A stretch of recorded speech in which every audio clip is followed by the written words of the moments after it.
So we started cleaning up this joist cavity, getting ready to put in some blocking so we can bring the subfloor up. And as we're pulling out insulation, which is relatively new when they replaced the ceiling downstairs, there's all covered in mouse droppings.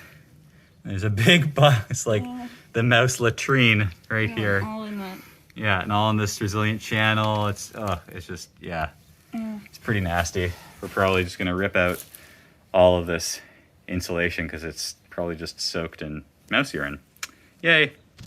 One last update for today.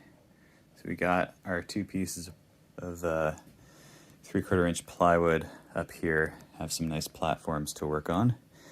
And we've got a bunch of 2x6 cut, ready to be installed into the floor.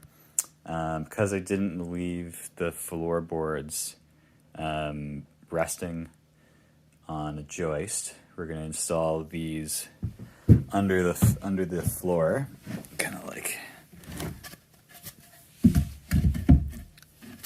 this one's a little tight, but it'll go in like this, nice and parallel.